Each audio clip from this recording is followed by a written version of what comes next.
Euzu billahi mineşşeytanirracim. Bismillahirrahmanirrahim. Elhamdülillahi rabbil alamin ve salatu vesselamu ala rasulina Muhammedin ve ala alihi ve ashabihi ecmaîn. Sallu ala rasulina Muhammed. Sallu ala tabibi kulubina Muhammed. Sallu ala şefii zunubina Muhammed. Rabbi şrah li sadri ve yessir li emri ve hlul ukdeten min lisani yefkahu kavli. Fa'udu emri ilallah. İnnallâhe basirun bil ibad. Subhaneke la ilmen lena إلا ما علمتنا إنك أنت العليم الحكيم سبحانك لا فهم لنا إلا ما فهمتنا إنك أنت جواد الكريم إن الحمد لله ونحمده ونستعينه ونستغفره نعوذ بالله من شرور أنفسنا ومن سيئات أعمالنا من يهد الله فلا مضل له ومن يضلل فلا هادي له ونشهد أن لا إله إلا الله رب وحده لا شريك له ونشهد أن محمدا عبده ورسوله أما بعد فإن أصدق الحديث الكتاب الله وخير الهدي هدي محمد صلى الله تعالى عليه وسلم وشر الأمور المحدثاتها وكل محدثات بدعة وكل بدعة ضلالة وكل ضلالة في النار صدق رسول الله فيما قال وكما قال الله في كتاب الكريم بسم الله الرحمن الرحيم والعصر إن الإنسان لفي خسر إلى الذين آمنوا وعملوا الصالحات وتواصوا بالحق وتواصوا بالصبر Sadakallahul aliyyul azim. Evet kardeşlerim, Allahu Teala nasip ederse bugünkü sohbet konumuz Hz. Muhammed aleyhissalatu vesselama olacak olan bir müminin olacak olan sevgisi, muhabbeti, bağlılığı üzerine konuşacağız. Allahu Teala peygamber sevmenin nasıl olması gerektiğini, Hz. Muhammed aleyhissalatu vesselam'ı sevdiğini iddia eden bir Müslümanda olması gereken kriterleri, yani tabiri caizse kısa ve öz olarak Hz. Muhammed aleyhissalatu vesselam'ı Allah'ın ve Resul'ün razı olduğu şekilde nasıl sevebilir, nasıl ona intiba edebilir, nasıl ona tabi olabiliriz. Konu başlığımız bu. Rabbim nasip ederse inşallah biraz bununla alakalı ayet ve hadislerle Nebi aleyhissalatu vesselam bu dindeki yerini, tabiri caizse daha önceki sohbetlerimizde özellikle dile getirdiğim Hz. Muhammed aleyhissalatu vesselam şaridir, teşri yetkisi vardır. Hz. Muhammed aleyhissalatu vesselam Kur'an'ı açıklama, beyan yetkisi vardır. Peygamber aleyhissalatu vesselam tabiri caizse yeryüzünde Allahu Teala'nın tayin ettiği bu ümmetin önderi, rehberi, yol göstericisi, onların hidayetine kapı açacak, onları Allahu Teala'nın hakkıyla razı olacağı yönü ve istikameti belirleyecek yegane kimdir? Kişi ve şahıstır. Öyle diyeyim. Yani Allah'ın Resulü bizler için her şeydir ve Peygamber aleyhissalatu vesselam sünnetiyle, Allahu Teala ayetleriyle de bunu izah eder. Nitekim Ebu Hureyre'den rivayet olunan bir hadiste وعن أبي هريرة رضي الله عنه قال رسول الله صلى الله عليه وسلم. Ebu Hureyre'den rivayet oldu. O da dedi ki Nebi aleyhissalatu vesselam şöyle buyurdu. Men ata'ani fakat ata'allah. Kim bana itaat ederse, yani buradaki itaattan kast olunan zaten biliyorsunuz Hatemül Enbiya demek, peygamberlerin sonuncusu, kıyamete kadar hükmü, sözü, nası, hadisi baki kalacak olan insan demektir. Burada da Resulullah sallallahu aleyhi ve sellem men et'ani derken kim bana itaat ederden kast olunan kıyamete kadar Peygamber aleyhissalatu vesselam ümmeti olma vasfıyla kendisini nitelendiren, isimlendiren herkese bir hitaptır. Ve diyor ki men et'ani fakat et'allah. Kim bana itaat ederse onun itaati Allahu Teala'yadır. Zaten Kur'an-ı Mübin de bunu açık ve net olarak teyit ediyor. Bunu da tabiri caizse mealci sapıkların dile getirdiği gibi bu hadis-i şerifi Kur'an'a arz ettiğimiz zaman Kur'an bunu teyit ediyor. Ve aynı keza Nebi aleyhissalatu vesselam ve men asani fakat asallah. Kim bana isyan edecek olursa onun isyanı da Allahu Teala'ya mutlakadır. Yani Nebi aleyhissalatu vesselam'dan bir sahih hadis, bir hasen hadis veya bir sünnet bize ulaştığı zaman eğer o sünnete sarılacak, o sünneti belleyecek, kavrayacak ve hayatımızda tatbik edecek olursak bu Peygamber aleyhissalatu vesselam'ın şahsına değil bizzat Allahu Teala'ya olan teslimiyettir. Ve aynı keza Nebi aleyhissalatu vesselam'dan bize bir hadis, bir nas veya bir sünnet ulaştığı zaman ona muhalefet edip bu uydurulan dindir, böyle bir şey yoktur, İşte birileri işkembesinden peygamberden 200 sene sonra 100 sene sonra yazılan şeylerdir, birilerinin hikayeleridir, çiroklarıdır, rivayetleridir diyecek olursanız da o zaman ve men asani fakat asallah, o zaman da Allahu Teala isyan etmiş olursunuz. Aynı keza ve men yuti'ul emiri, kim benim sünnetime uygun, yani Kur'an'a ve sünnete uygun bir şekilde insanları yönetir, insanları Allah'a ve Resulüne davet eden davetçiler, ulul emir derken devlet yöneticileri, bir cemaatin başındakiler veya tabiri caizse yani insanları gerçekten Kur'an ve sünnet ile Allah'ın razı olduğu bir şekilde yöneten alimler, sünnet alimleri, aynı keza ilim sahipleri, davetçiler. Yani Nebi Aleyhisselatü Vesselam burada geniş anlamlı bir emirde bulunuyor. Diyor ki وَمَنْ يُطِيعُ الْاَمِيرِ فَقَدْ أَطَعَانِ Yani kim benim tayin ettiğim, size yani vasiyet ettiğim, tavsiye ettiğim, benim yani vasim kabul edilen, yani Peygamber Aleyhisselatü Vesselam vasisi kimdir? Biliyoruz ki alimlerdir, ilim sahibi olan, Kur'an ve sünnete uygun bir şekilde Allah'tan razı olduğu bir hayat süren insanlardır. İşte Nebi Aleyhisselatü Vesselam وَمَنْ يُطِيعُ الْاَم۪يرَ فَقَدْ اَتَعَانِ Kim benim tayin ettiğim, benim sünnetime uygun bir şekilde insanları yöneten bir emre itaat ederse onun itaati bana. وَمَنْ يَعْسِ الْاَم۪يرِ فَقَدْ عَسَانِ Kim de ona isyan edecek olursa onun isyanı da banadır. Yani Nebi Aleyhisselatü Vesselam bu Sahih Buhari'nin Cihat 109'da, Ahkam 1'de, Müslim'in İmare 32-33'te, ayrıca Nesai'nin Bey'at 27'de, İbn-i Mecah'in Mukaddime 1'de ve Cihat 39'da verdiği sahih hadiste Peygamber Aleyhisselatü Vesselam itaati kriterlere bölüyor. Ki bu da Nisa 59. ayette uyan bir Peygamber Aleyhisselatü Vesselam emridir. Birincisi diyor ki Allah'a itaat etmek, Peygamber'e itaat etmek, Allah'a ve Resulüne itaat eden, yani ayet-i kerimede Nisa 59'da diyor ya eyyühellezine amenu eti'ullah ve rasuluhu ve ulul emri minkum. Ey iman edenler, Allah'a ve Resulüne ve sizden olan emir sahiplerine itaat edin. Emrinin aynısı burada sahih hadiste Nebi Aleyhisselatü Vesselam Müslümanlara emrediyor. Onun için sünnete bağlan, Allahu Teala Kur'an sünnete bağlanmayı, sünneti bir Müslümanın hayatında tatbik etmesini emreder. Hatta Allahu Teala Kur'an'da Hz. Muhammed Aleyhisselatü Vesselam'ı da bize tarif eder. Özellikle sünneti terk etmiş, İslam düşüncesiyle ortaya çıkan, aslında din düşmanı olanlar, peygamber düşmanlığı yapanlar, aslında oryantalistlerin uşakları, kuklaları olanlar, yani İslam hukukunu tahrif etmeye çalışan, İslam'ı bir devlet vasfından çıkarıp kendisini bile yönetemeyecek, hayatın herhangi bir alanda insanları yönlendirmeyecek, halal ve haram kriterleri ortada bırakmayacak bir din ortaya çıkarmak isteyenler öncelikle bilmelidirler ki sünnet Kur'an'dan ayrı değildir. Sünnet ve Kur'an birbirini bütünleyen, birbirini tamamlayan iki unsurdur. Hatta Allahu Teala özellikle eti'ullah ve rasuluhu diye başlayan bütün ayetlerde bunun birbirleriyle bağlantılı olduğunu, birbirinden ayrı olmadığını dile getiriyor. Sünnet kelamullah'ın ifadesiyle son peygamber, alemlere rahmet, büyük ahlak sahibi, müminlere pek düşkün, onların sıkıntıya düşmesi kendisine ağır gelen, onların ağır yüklerini üzerlerinden taassup zincirlerini indiren Allah'ın elçisi Muhammed Aleyhisselatü Vesselam tarafından ortaya konmuş Kur'an'ın evrensel yorumudur. Yani Allahu Teala Peygamber Aleyhisselatü Vesselam özellik ve niteliklerini bu şekilde veriyor. Bu yorum olmadan Kur'an'ın doğru anlaşılması ve hayata geçilip uygulanması kesinlikle mümkün değildir. Örneğin Kur'an müminlere, diğer müminlere karşı şefkatli olmayı, güzel ve tatlı konuşmayı, tevazulu davranmayı, kafirlere karşı izzetli, sert ve caydırıcı olmayı emretmiştir. Temizliği ve namazı farz etmiştir. Ancak bunların nasıl gerçekleşeceği Kur'an'da detaylı bildirilmemiş. Nasıl şefkat gösterileceği, nasıl sert ve caydırıcı olunabileceğini, namazın nasıl eda edileceğini, aynı keza bunlar ve bunlara benzeyen binlerce konuda örneğin sünneti, yani Efendimizin örneklerini ve örnekliğini ve öğretilerini dikkate almadan sadece Kur'an'ı dille, ayetlerle bir rekat namaz kılmak bile mümkün değildir.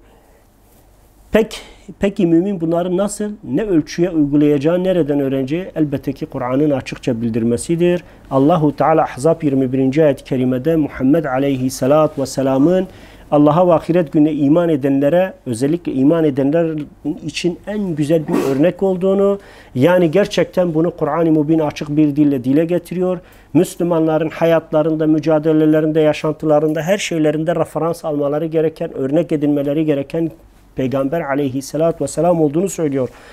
لَقَدْ كَانَ لَكُمْ فِي رَسُولِ اللّٰهِ اُسْوَاتُ الْحَسَنَةُ لِمَنْ كَانَ يَرْجُ اللّٰهَ وَالْيَوْمَ الْآخِرَ وَذَكَارَ اللّٰهُ كَثِيرًا diyor.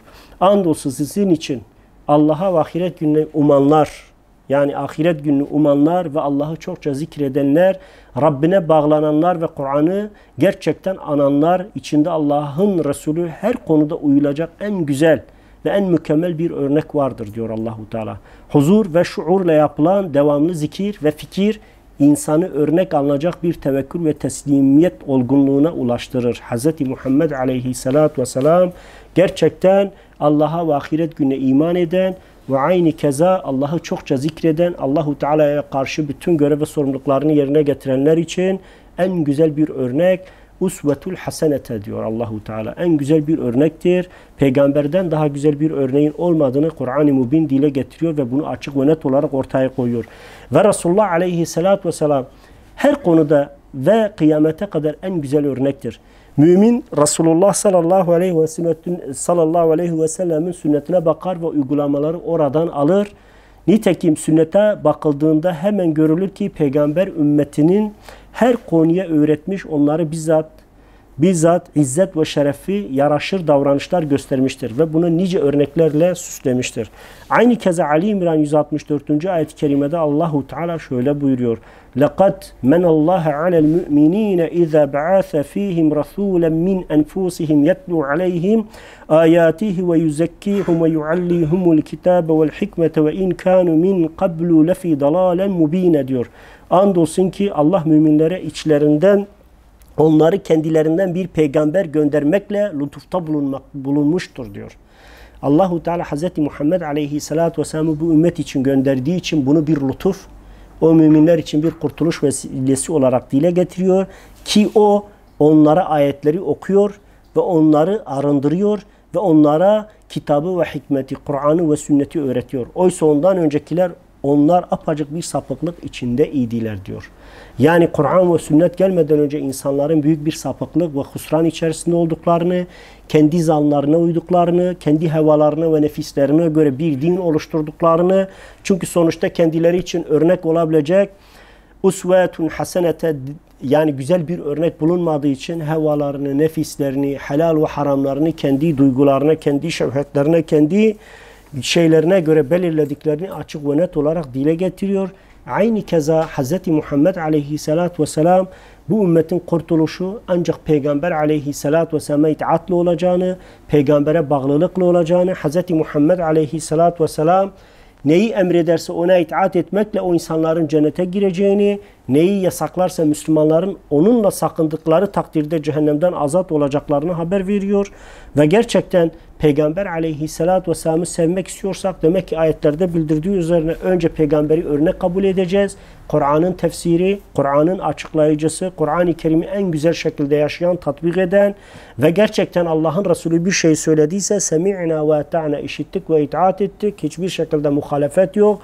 Herhangi bir dini konuda ihtilafa düştüğümüz zaman sadece Kur'an ayetlerine değil bir de Peygamber aleyhissalatü vesselam'ın sünnetine de müracaat edeceğiz. Çünkü Allahu Teala da Nebi aleyhissalatü vesselam da itaatın ve sevginin ancak Peygamber aleyhissalatü vesselama itaat ile Peygamber aleyhissalatü vesselamın sözünü yabana atmamak ile Resulullah sallallahu aleyhi ve sellem'e muhalefet etmeden olacağını söylüyor. Allah'ın Resulü bizi bir konuda sakındırıyorsa bizim kalkıp bu konuda fikir bildirmemiz, farklı düşünceler içerisine girmemizin söz konusu olmadığını söylüyor. Hatta Nebi aleyhissalatü vesselam Buhari'nin 7280. hadis numarasıyla verdiği meşhur hadiste kulli ümmeti yedhulûnel cenne illa meneba, bütün ümmetim cennete girecek, istemeyenler hariç deyince kalu ya Resulullahi ve men ye'ebe, kim istemez ya Resulullah sallallahu aleyhi ve sellem? İşte Peygamber aleyhissalatü vesselam bunu da açıkça dile getiriyor. Kale, dedi ki men eta'ani, kim bana itaat ederse dehalel cenneh, cennete girecek, ve men asani fekateba, kim de isyan edecek Resulullah sallallahu aleyhi ve sellem'den bir sünnet, bir hadis ulaştığı zaman işte ben bunu kabul etmem, böyle bir şey yok, bu yalandır, uydurmadır diyerek Peygamber aleyhissalatü vesselam'a muhalefet ettiği takdirde o insanın cenneti istemediğini, cennette razı olmadığını, Allah'ın azabını Allah'ın rahmetine tercih ettiğini gösterir. Onun için gerçekten bu ümmette Kur'an'a ve sünnete sarılan, Peygamber aleyhissalatü vesselam'a sarılan, onun sünnetine yapışanların kurtuluşu mutlak. Hatta İmam Malik Muvata'da meşhur bir sözü vardır. Hz. Muhammed aleyhissalatü vesselam hadislerini ve sünnetini, yaşantısını ve mücadelesini, ayetleri açıklamasını ve dinin uygulaması sünnet olarak tarif edilir ve şunu söylüyor. Sünnet Nuh'un gemisidir. Ona sarılan kurtuluşa erer. Yani büyük bir tufandan, büyük bir azaptan başına gelecek olan büyük korkunç bir neticeden kurtulur. Ondan dolayıdır gerçekten sünneti yaşamadan bir insan Peygamber aleyhissalatü vesselam'ı sevdiğini iddia etmesi çok yalan bir söylem olur. Başka hiçbir şey değildir. Nitekim Nebi aleyhissalatü vesselam'ın Buhari ve Müslüm müttefikun aleyhim verdikleri bir hadiste, Buhari hadis numarasıyla 15, İmam Müslüm 44 olarak verdikleri bir hadiste şöyle buyurmuştur. La yu'minun ahaddukum hatta akuna ahabba ileyhim min validihi ve veledihi ve nasi ecma'in diyor. Resulullah sallallahu aleyhi ve sellem Enes İbni Malik'ten rivayet olundu. O da dedi ki aleyhissalatü vesselam'dan şöyle bir rivayet işittim.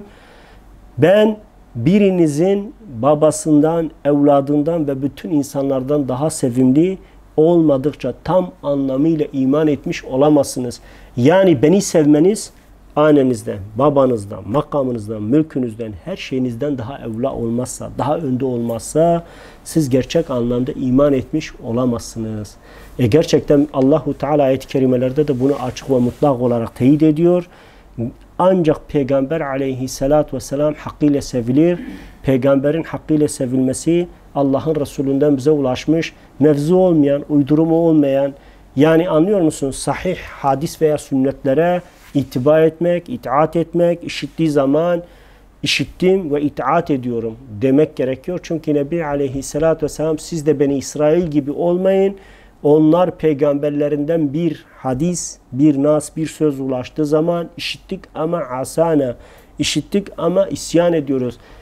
Semi'na ve asana derlerdi diyor. Sakın ha siz öyle demeyin. Siz benden bir söz size ulaştığı zaman semi'na ve ata'na deyin. İşittik ve itaat ediyoruz deyin.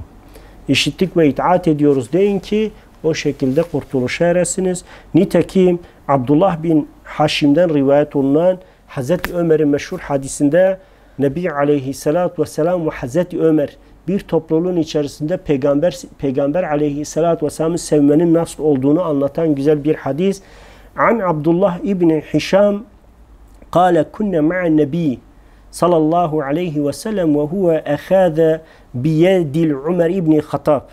Diyor ki Nebi aleyhissalatü vesselam beraberdik. O Hazreti Ömer'in elini tuttu bir sırada biz de onunla birlikteydik diyor. Yani ehaza aldı. Kimin? Biyedihil Ömer İbni Hattab.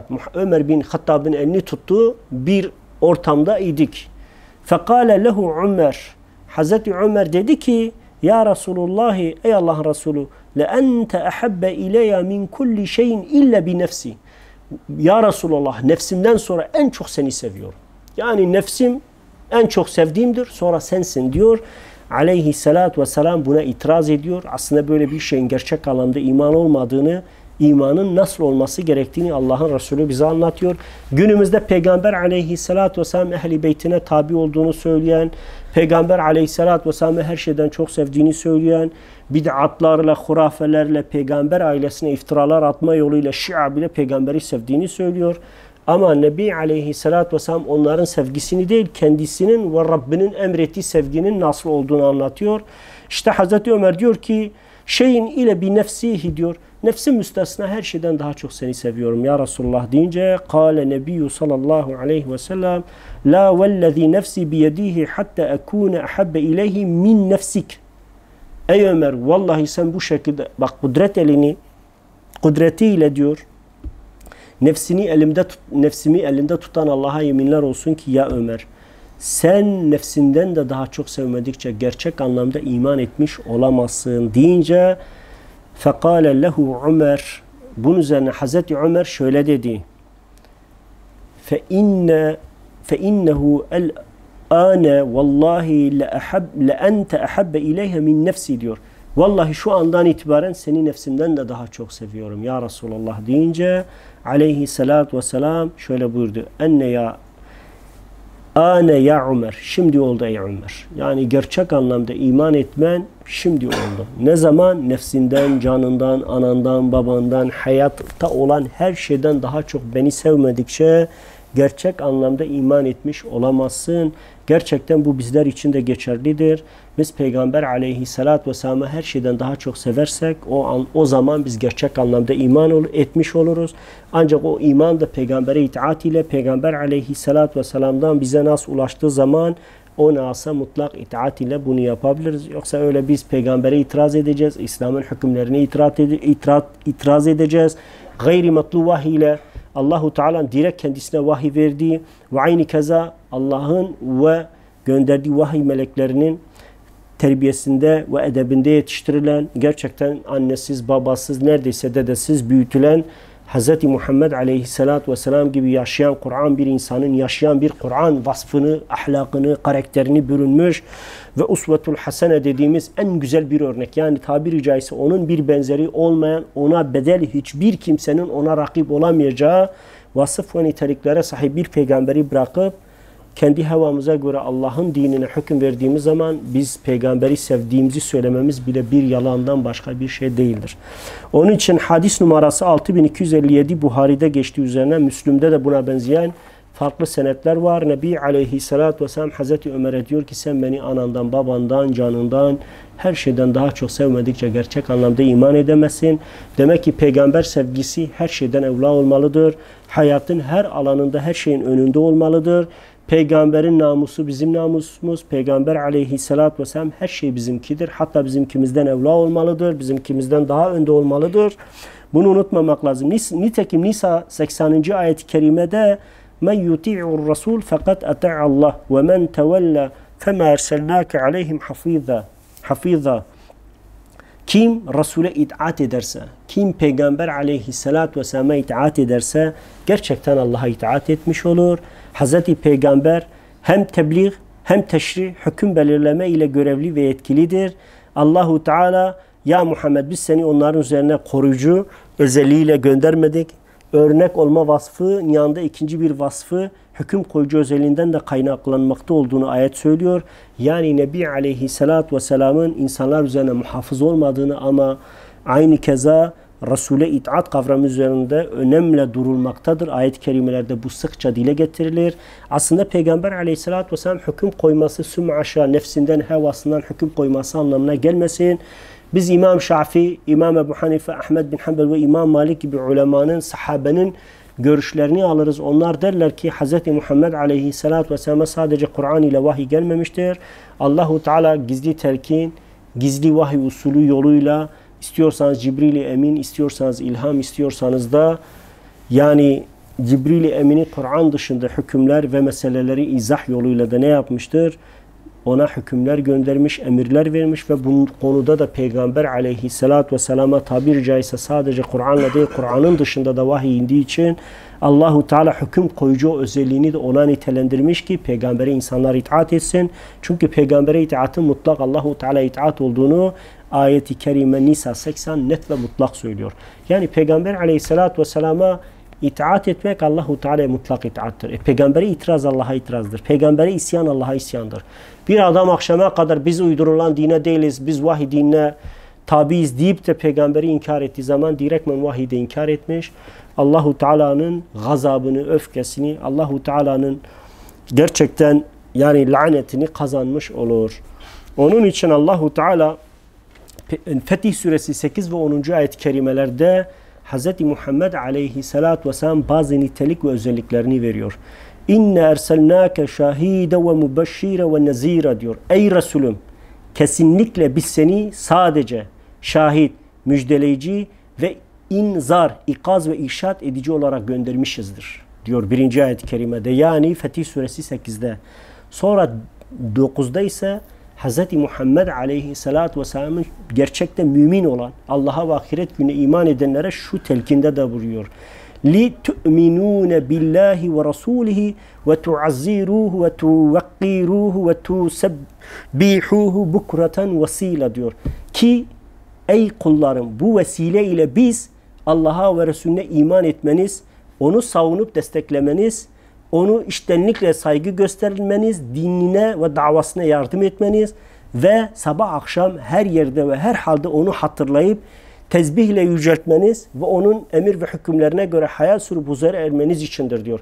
Burada Allahu Teala'nın gönderdiği Muhammed Aleyhisselatü Vesselam'ın gerçekten bir Müslümanın peygambere nasıl sevgi beslemesi gerektiğini, nasıl itaat etmesi gerektiğini, peygambere teslimiyetin imanın aslı olduğunu, tabiri caizse Allahu Teala kendisine tek imanı kabul etmiyor. Li tu'minu billahi ve rasulihi diyor. Allah'a ve Resulüne iman etmeniz. İman etmenin şartı da peygambere itaattır. Yani adamlar, bazı mealciler diyor ya, peygamber aleyhissalatü vesselam'ı Allah'a şirk koşuyorsunuz. Sümme aşağı bizim haddimize değildir. Eğer o iddia ettiğiniz gibiyse ki o nefislerinizden uydurduğunuz bir sözdür.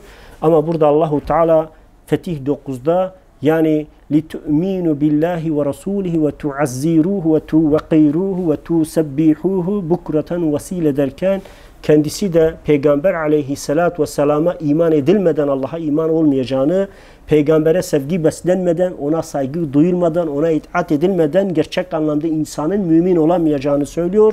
Ondan sonra Fetih 10'da ise şöyle buyuruyor. İnnellezîne yubâyi'ûnâke innemâ yubâyi'ûnallâhe yeddullâhi fevka eydîhim. Femen nekâse fe innemâ yenkûthu alen nefsihi ve men evfâ bîmâ ahâde aleyhumullahu fesâ yu'tihi ecren azîme diyor. Şüphesiz hak ve adalet hakim kılsın, zulüm ve küfür düzenleri yıkılsın ya imanı ve insanı bir mesuliyetle sana biat edenler aslında ve aynen ancak Allah'a biat etmişlerdir diyor. Etmiş gibidirler. Yani Allahu Teala peygambere biat edenlerin biatlarını Allahu Teala yaptığını, aslında burada hiçbir farkın olmadığını, peygambere itaatin, peygambere teslimiyetin, peygambere imanın mutlak Allah'a olduğunu Kur'an teyit ediyor. Anlıyor musunuz? Açıkça teyit ediyor. Ancak Allah'a biat etmiş gibidirler. Sanki Allah'ın eli seninle biat ve itaat sözleşmesi yapan şahısların elleri üzerindedir. Hakka ve hayır adına biat edip sadakat gösterenler Allah'ın özel inayeti ve hidayeti içindedirler. Bu nedenle artık kim ahdini bozar, davadan ve sadakattan ayrılırsa o sadece kendi aleyhinde ahdini bozmuş biridir. Her kim de Allah'a verdiği ahde vefa gösterir, sadakat, samimiyet ve gayretini devam ettirirse Allah kesinlikle ona büyük bir ecir, şeref ve zafer nasip edecek diyor. Yani burada 3 ayet-i kerimede aslında Peygamber aleyhissalatü vesselam'ı nasıl sevmemiz, nasıl tanımamız, nasıl itaat etmemiz gerektiğini açık ve mutlak olarak bildiriyor. Yani Peygamber aleyhissalatü vesselam'a saygı duymak boynumuzun borcudur. Bazı sapıkların dediği gibi ben niye sallallahu aleyhi ve sellem diyeceğim demesi bile bu ayete muhalefet, Allah'ın hükmüne muhalefet. Demek ki bu insanlar biz vahye tabiiz, Kur'an'a tabiiz, Kur'an Müslümanıyız diyorlar ama o Kur'an'ı da anlamamışlar. Manası budur. Nitekim Araf suresi 157. ayet-i kerimede Peygamber aleyhissalatü vesselam'ı sevmenin, peygambere itaat etmenin, peygambere teslim olmanın ilkelerini de Allahu Teala şöyle dile getiriyor. اَلَّذ۪ينَ يَتَّبِعُونَ الرَّسُولِ رسول النبي الأمي الذين يجدونه مكتوبا عندهم في التوراة والإنجيل يأمرهم بالمعروف وينهاهم عن المنكر ويحل لهم الطيبات ويحرم عليهم الخبائث ويدع عنهم إسراهم وأغلال التي كانت عليهم فالذين آمنوا به وعزروه ونصروه واتبعوا النور الذين أنزل معه أولئك هم المفلحون. Onlar ki yanlarında Tevrat'ta ve İncil'den geleceği yazılı bulacakları ümmi peygamber, getirici nebi olan elçiye Hz. Muhammed aleyhissalatü vesselam'a tabi olurlar. Müminlerin özelliklerini Allahu Teala dile getiriyor ve o müminlerin nelere dikkat ettiğini, o peygamberin de ne konuda onlar üzerinde denetleyici olduğunu, Allahu Teala tarafından ne tür konularda görevlendirildiğini de ayet-i kerime açıkça dile getiriyor. Araf suresi 157. ayet-i kerime diyor tabi olurlar ki o onlara marufu, iyiliği emreder, münkeri, kötülüğü nehyeder. Temiz şeyleri helal, murdar şeyleri haram kılıp öğütler ve onların ağır yüklerini, üzerlerindeki zincirleri indirip hafifletir. İşte onlar, inananlar, gerçek destek olup savunanlar, yardım edip yardım edip işini kolaylaştıranlar ve onunla birlikte indirilen nura tabi olanlar elbette kurtuluşa erenlerdir. Not: ayeti kerime Tevrat ve İncil ehli olan Yahudi ve Hristiyanların son elçi Hz. Muhammed aleyhissalatu vesselama iman ve itaat etmeden felaha kavuşmayacaklarını açık ve mutlak olarak dile getiriyor. Yani Allahu Teala peygambere imanın şart olduğunu, Allah'a kulluğun, Allah'a teslimiyetin şartı olduğunu bu ayet-i kerime ile Yahudi ve Hristiyanlara ilan ederek, Tevrat ve Zebur'dan örnekler vererek onlara açıkça diyor ki eğer siz o peygambere uymayacak, iman etmeyecek olursanız sizin için cennet yok. Bu bizim bugünkü mealciler için, bugün peygambere atfedip, peygamber sevgisinden bahsedip, peygamber adına dine bid'atlar ve hurafeler sokanlar için ve herkes için geçerli bir hükümdür. Yani tabiri caizse o peygamber Allahu Teala'nın bu ayetinde Araf 157'de helal ve haram koyma etkisinin olduğunu söylüyor. Çünkü ayet-i kerimede hiç de gizlemiyor. Allahu Teala ne diyor? Ve yuhillu lehumul tayyibati ve yuharrimu aleyhumul habaitha diyor. Onlara temiz şeyleri helal, murdar şeyleri haram kılıp öğütler. Burada Allahu Teala çok açık bir hükmünü de ortaya koyuyor. Yani Peygamber aleyhissalatü vesselam teşri etkisi olduğunu, ama bu teşri etkisinden kast olunanın da biz gene üzerine bastık. Allahu Teala'nın gayri matlu vahiy ile sürekli Peygamber aleyhissalatü vesselama helal ve haramları bildirdiği için, ikinci İslam'ın anayasal niteliği olan ikinci yöntem olan sünnet ile Peygamber sürekli kendisine vahiy indirildiği için Allahu Teala burada Peygamber aleyhissalatü vesselam hevasından, nefsinden bir şey emretmeyeceğini açık ve mutlak olarak bildirdikten sonra sünnetin de Rabbinin kelamı olduğunu, Hz. Muhammed aleyhissalatü vesselam burada helal ve haram koyarken de hevasından ve nefsinden koymadığını, mutlak Allahu Teala'nın emirleriyle, Allahu Teala'nın bildirmeleriyle, Allahu Teala'nın Cibril'i Kur'an dışında göndererek ona vahiyler indirmesi veya değişik yollarla, rüya veya farklı yöntemlerle bir şekilde ona gizli vahiy ile ne yaptığını, yönlendirdiğini, helal ve haramların Kur'an dışında da indirildiğini açık ve mutlak olarak bildiriyor.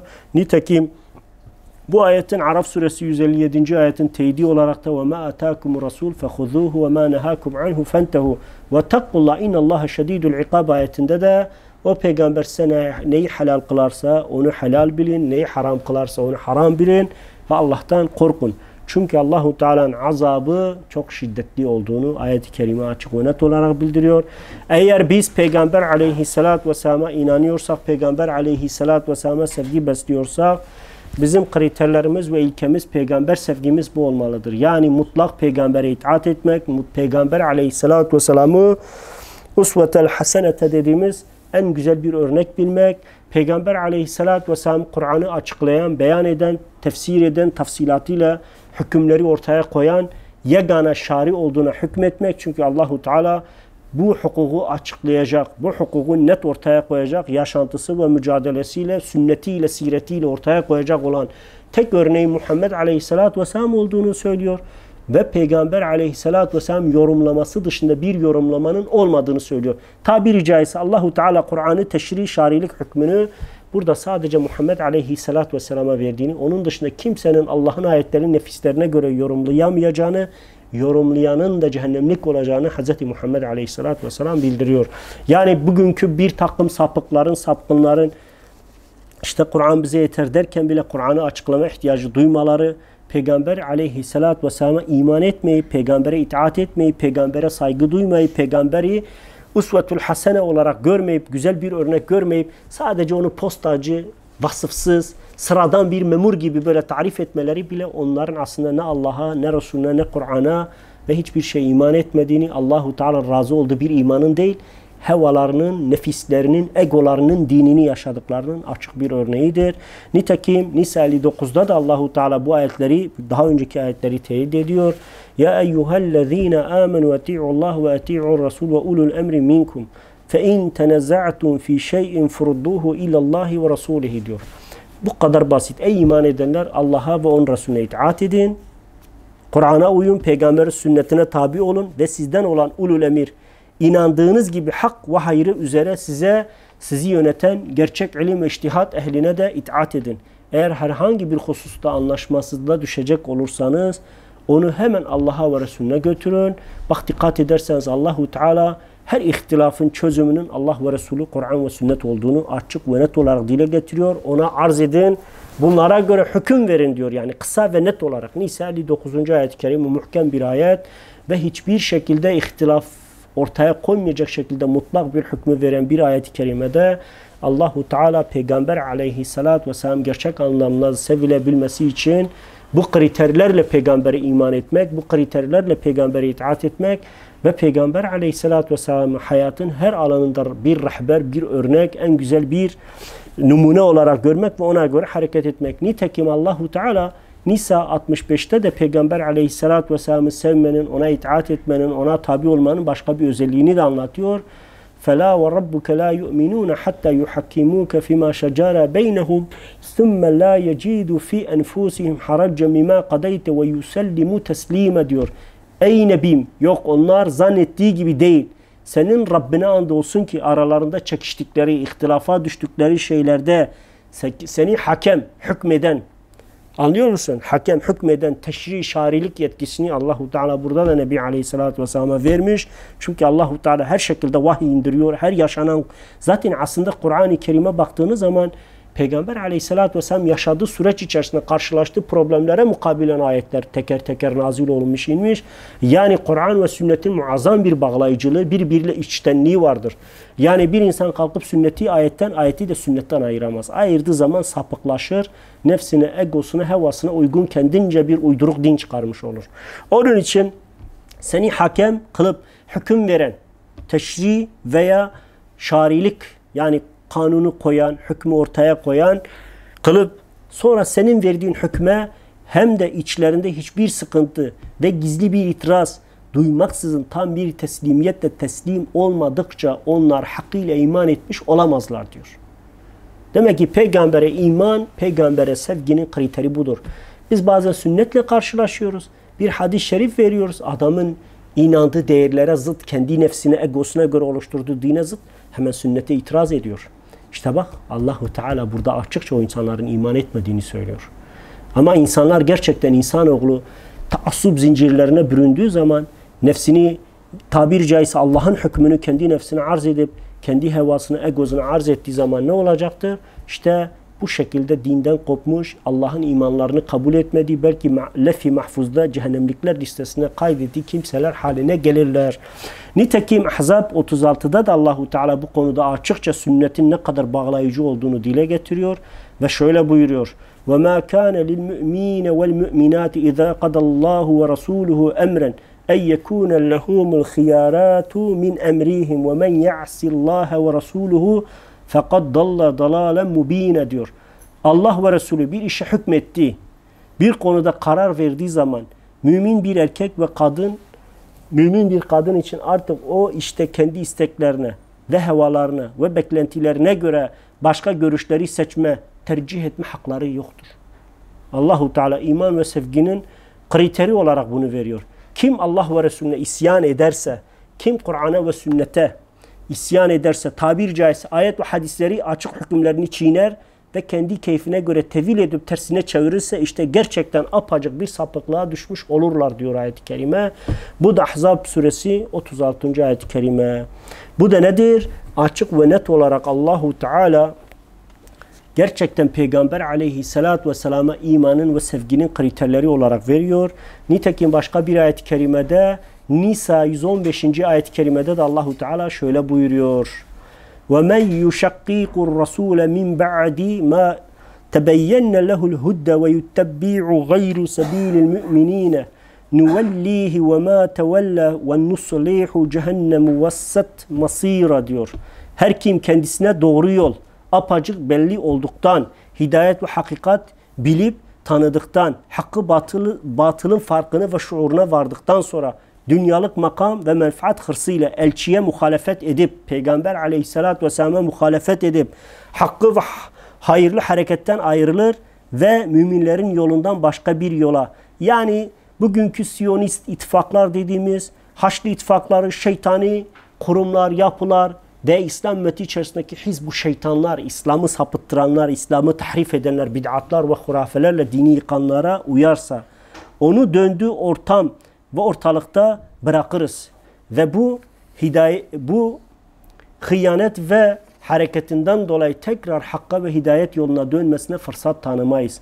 Ve hidayetini karartırız. Ve ahirette cehenneme sokarız. O ne kötü yataktır diyerek Allahu Teala Nisa 115. ayet-i kerimede Muhammed Aleyhisselatü Vesselam'ın bu özelliğini açık ve net olarak bize haber veriyor. Gerçekten dikkat edilmesi gereken bir husus. Nitekim Allahu Teala açık ve net olarak bunu diyor. Tefsir-ül Kutubi'de Dahhak şöyle der. Cennet ile sünnet aynı konumdadırlar. Zira ahirette cennete giren dünyada sünnete sarılan kurtulur diyor. Zira diyor ahirette cennete giren dünya hayatında ise sünnete sarılanların mutlaka kurtulacağını söylemiştir. Yani kurtuluşun kapısı bunlardır demiş. Hatta Suyuti Miftahul Sünne Cenne'de 53-54'te şöyle diyor. İmam Malik de sünnesine Nuh Aleyhisselam'ın gemisine benzetmiş.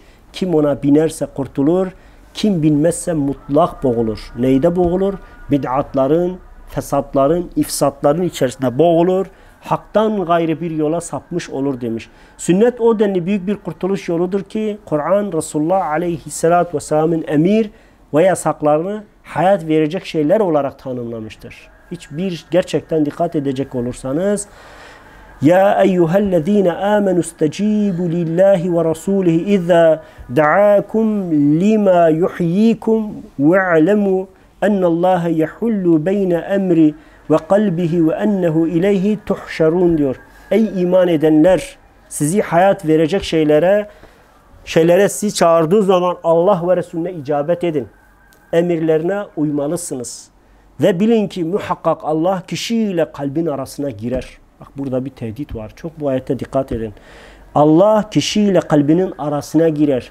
Yani Allahu Teala hidayeti birine nasip etti. O da sonra bu inancını ve dinini hafife aldı, önemsemedi, sorumluluklarını geriye attı. O zaman Allahu Teala yehullu beyne mer'i ve kalbihi diyor. O zaman Allah kulla kalbinin arasına girer, onu hidayetten uzaklaştırır. Artık o yani açık ve net olarak burada Allahu Teala hepimizi tehdit ediyor. Kalbi arasına girer, layıksa hidayet nurunu artırır, müstehaksa dalalet yolunu kolaylaştırır ve siz gerçekten ona döndürülüp toplanacaksınız. Kurtuluşumuz da olmadığını açık ve net olarak dile getiriyor. Onun için kardeşlerim, Peygamber Aleyhisselatü Vesselam'ın sünnetine sarılmadan, sünnet insanın hayat rehberi olmadığı müddetçe bir insan peygamberi sevdiğini iddia edemez, peygambere iman ettiğini söyleyemez. Resulullah'a itaat ve sünnete itiba İslam'ın şartlarındandır, imanın şartlarındandır. Hatta imanın şartlarından biri Resullere imandır. Bu Resullerin başında Hz. Muhammed Aleyhisselatü Vesselam ve diğer rivayetlerle 124 bin ve 224 bin Resul Nebi'nin mutlaka onlara da imanın esasıdır. Bunu bilmeyen bir insan zaten apacık büyük bir sapıklığa düşmüş olur. Nitekim Nisa 65'te Allahu Teala فَلَا وَرَبُّكَ لَا يُؤْمِنُونَ حَتَّى يُحَكِّمُوكَ فِي مَا شَجَرَ بَيْنَهُمْ ثُمَّ لَا يَجِدُوا فِي أَنْفُسِهِمْ حَرَجًا مِمَّا قَضَيْتَ وَيُسَلِّمُوا تَسْلِيمًا ayetinde de açık ve net olarak Peygamber Aleyhisselatü Vesselam'ın sünnetini kabul etmek, onu hakem kabul etmek, hükümleri sünnete ve Kur'an'a götürme yoluyla mutlak bir şekilde kabullenmek ve hiçbir şekilde itiraz etmemek. Size yemin ediyorum en büyük hastalık günümüzde budur. İster bid'atçılar, ister tekvirciler, ister diğerleri. Siz sünnetten bir delil getirdiğinizde itiraz edip kendi nefislerine göre yorumlarlar. Peygamber Aleyhisselatü Vesselam o yorumunu kabul etmez veya kalkıp derler ki ya o zaman böyle demişti, bugün o hüküm geçerli değildir. Bundan daha tehlikeli bir söylem gerçekten yoktur. Onun için yani Allah ve Resulü bir şey hükmettiği zaman mümin ve bir erkek ve kadının ne yapmaya? Asla kendi nefsine ve hevasına göre onda bir hüküm çıkarmaya hakkının olmadığını, peygambere itirazın söz konusu olmadığını ve mutlaka Müslümanların Peygamber Aleyhisselatü Vesselam'a itaat etmekle mükellef olduklarını söylüyor. Biz Peygamber Aleyhisselatü Vesselam teşri yetkisinden, şariliğinden bahsettiğimiz zaman şunu unutmayın. وَمَا يَنْتِقُ عَنِ الْهَوَا اِنْ هُوَ اِلَّا وَحْيُ ayetinde de peygamber hevasından bir şeyi emretmez. Her şey vahidir. Ona istiyorsanız matluf, istiyorsanız gayri matluf vahiy ile Sürekli emirler indirilmiş. Ondan peygamberin sözü Rabbinin sözü gibi kabul edilir. Neden? Çünkü o Hz. Muhammed aleyhissalatu vesselam hiçbir şekilde Allahu Teala onu yalnız bırakmamış. Hevasına ve nefsine göre hareket etmesine izin verilmemiş. Hiçbir peygambere bu izin verilmemiş. Verilmediği için peygamber de teşri ve şarilik yetkisi Allahu Teala tarafından kendisine verilmiş. Müslüman bir insanın da peygambere itaatının şartı budur. Peygamber aleyhissalatü vesselam hayat veren şeye davet edendir. Hayat veren şeye davet eden bir Resul'e imanın ve itaatin ve sevginin de temelinde mutlaka onu esas almak, o ayrılmaz bir içtihat kapısı olarak görmek, hiçbir konuda peygambere danışmadan aklıyla veya sadece bir ayetin zahiriyle ne yapmamak, hüküm çıkarmamak gerekiyor. Nisa suresi 59'da bunu zaten açıkça söylüyor. فَاِنْ تَنَزَعْتُمْ ف۪ي شَيْءٍ فَرُدُّوهُ اِلَى اللّٰهِ وَرَسُولِ اِنْ كُنْتُمْ تُؤْمِنُونَ بِاللّٰهِ وَالْيَوْمِ الْآخِرِ ذَٰلِكَ خَيْرُ وَاَحْسَانُ التَّأْو۪يلِ Eğer herhangi bir hususta anlaşmazlığa düşecek olursanız onu hemen Allah ve Resulüne götürün. Çünkü Allah ve Resulü yani sünnete arz edip bunlara göre hüküm verin ayet, şayet Allah'a ve ahiret güne inanıyorsanız bu sizin için daha hayırlı, netice bakımından en güzel olandır diyerek Allahu Teala burada Nebi Aleyhisselatü Vesselam'ın açık ve net olarak bu konuda uyulacak müessese, kurum olduğunu, yani tabiri caizse Peygamber Aleyhisselatü Vesselam sıradan bir insan değildir. Evet, bizim gibi kuru ekmek yiyen bir kadının evladıdır. Bizim gibi bir beşerdir. Bizden biridir. Ama Allahu Teala onu çok farklı bir özellik ve nitelik ile şarilik, teşri etme, beyan ve açıklama, tebyin vesaire bütün konularda görevlendirdiği, yetkilendirdiği tek insandır. Yani tabiri caizse Allahu Teala'nın yeryüzündeki açıkça Allahu Teala'nın yeryüzündeki hükmünün, hukukunun uygulayıcısıdır, tatbikçisidir. Ondan dolayı peygamber sıradan bir insan değildir. Ona sevgide, saygıda, hürmette, itaatte, her şeyde, her insanın üzerinde olması gerekiyor. Her konuda Nebi Aleyhisselatü Vesselam her insanın üzerinde olması gerekiyor. Bunu da açıkça Kur'an ayeti Ali İmran suresi 31. ayet-i kerime bunu söylüyor. قُلْ اِنْ كُنْتُمْ تُحِبُّنَ اللّٰهَ فَاتَّبِعُونِ يُحْبِبْكُمُ اللّٰهُ وَيَغْفِرْ لَكُمْ ذُنُوبَكُمْ وَاللّٰهُ غَفُورٌ rahim diyor. Ey Resulüm de ki eğer gerçekten Allah'ı seviyorsanız bu iddianızı ispat etmek üzere bana, sünnetime ve hayat sistemime tabi ve teslim olunuz ki Allah sizi sevsin, günahlarınızı bağışlasın. Bu kadar basit. Bu da Ali İmran suresi 31. ayet-i kerimede açıkça Allahu Teala peygambere itaat etmenin kurtuluşu, insanın kurtuluşu, günahlarının affı için en önemli bir merci olduğunu ortaya koyuyor. Hatta Muhammed Aleyhisselatü Vesselam hayat veren şeylere davet eden, insanların kurtuluşu için mücadele verendir. Nitekim Tirmizi ve diğerlerinde geçtiği üzerine Efendimiz Aleyhisselatü Vesselam kim sünnetimi ihya ederse beni ihya etmiş olur. Kim beni ihya ederse cennete mutlaka girecek ve benimle beraber olacak demiştir. Yani Tirmizi'de geçen sahih hadisinde o kadar ki sünnet önemlidir. Nitekim Nebi Aleyhisselatü Vesselam sünnet-i seniyeye uyanları şöyle müjdelerken Kur'an-ı Kerim'de peygambere isyanın ne kadar kötü sonuçlar doğuracağını şu şekilde dile getiriyor. Kim Allah'a ve elçisine isyan eder ve onun sınırlarını aşarsa, kafasına göre daha katı veya ılımlı dini kurallar uydurur, dini ekleme ve çıkarma yaparsa, onun için ebedi kalacağı ateşe sokarız. Onun için alçaltıcı bir azap vardır diyor. وَمَنْ يَعْصِ اللّٰهَ وَرَسُولُهُ diyor. Kim peygambere, Allah'a ve Resulüne isyan edecek olur, onların dinlerini hevalarına uygun bir hale düşürecek olurlarsa sonuç ebedi bir cehennem olduğunu söylüyor. Aynı keza Tövbe suresi 128. ayet-i kerimede de andolsun ki size içinizde sıkıntıya düşmeniz ve zorluk çekmeniz onun gücüne, yani gücüne giden, size pek düşkün, müminlere şefkatli ve esirgeyici olan bir elçi gelmiştir diyerek Allahu Teala onun kendi ümmetine karşı muazzam bir şefkat ve merhamet örneği olduğunu söylüyor. Allahu Teala aslında bunu bize söylemekle bizim de o peygambere karşı aynı duyguları beslememiz, hatta fazlasını beslememiz gerektiğini söylüyor ki gerçek anlamda peygamberi sevelim, gerçek anlamda mümin olma vasfına ve niteliklerine sahip olalım.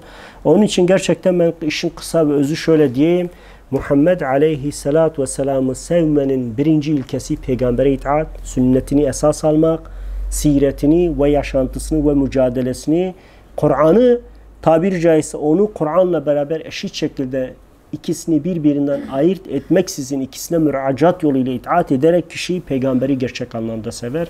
Onun dışında bir sevgi yalandır, ikiyüzlülüktür, takiyedir, Allah'ın kabul etmeyeceği bir şeydir, batıldır. Bir taraftan peygamberi aşağılarken yani Hz. Nebi Aleyhisselatü Vesselam'a bile salavatı çok gören, ona hürmet etmeyen, ona en ufak bir sevgi beslemeyen, her fırsatta peygamberin hanımına, eşine, namusuna, iffetine dil uzatan, Şia'nın artıkları diyeyim, Şia'nın kırıntıları diyeyim, o münafık, fasık, mücrimler, tabiri caizse Kur'an'ın deyimiyle o kafirler, hiçbir şekilde peygamberi ne severler ne iman etmiş sayılırlar. Allahu Teala onlardan ne imanı ne İslam'ı kabul eder ama işin garip yanı Rabbin kul ile kalbinin arasına girdiği zaman o hiçbir zaman batılda olduğunu görmez. Onun farkına da varmadan ölür. Öldükten sonra zaten hakikat ve gerçekleri orada birebir yaşayacak. Onun için gerçekten bu konulara Müslümanların çok dikkat etmesi gerekiyor. Çok hassas olması gerekiyor. Elinden geldiği kadar sünnet-i seniyeye sarılmak, sünnet-i seniyeye göre hareket etmek, her konuda sünnete fikirleri, düşünceleri arz etmek, hayatın her alandaki her fikri ve ideolojiyi Kur'an ve sünnet eleğinden geçirmek, Kur'an ve sünnetin eleğinden geçenleri kabul etmek, zıt olanlarını reddetmek, tabiri caizse Nebi Aleyhisselatü Vesselam diyor ya kullu bid'atin dalale. Mealcilik de bir bid'attır. Aynı keza efendim tasavvufun sünnete ve Kur'an'a uymayan yönleri de bid'atlardır. Aynı keza insanların kişileri, kurumları, mezarları, türbeleri, ilahlaştırmaları, onlara nitelikler atfetmeleri de bid'attır. Onun için kullu bid'atin dalale ve kullu dalaletin finnar diyor Nebi Aleyhisselatü Vesselam. Biz sünnete uymayan, Kur'an'a uymayan, Kur'an ve sünnete arz ettiğimiz, onunla zıtlaşan her şeyi reddeder, inkar ederiz. Hiçbir şekilde peygamberin sevgisi üzerine bir sevgi, peygambere itaat konusunda peygambere denk bir merci tanımayız. Ve bu da sevgimiz, bu da ona olan itibamız, ona olan bağlılığımızın bir delili olması gerekiyor. Allahu Teala hepinizden razı olsun. Rabbim bizleri Kur'an ve sünnetten ayırmasın. İlahi salli ve sellim ya Rabbi ala habibike Muhammed Mustafa ala kulli ashabi kulli ecma'in ve şuhadai ve salihin. Lillahi el-Fatiha. Tema salavatullah.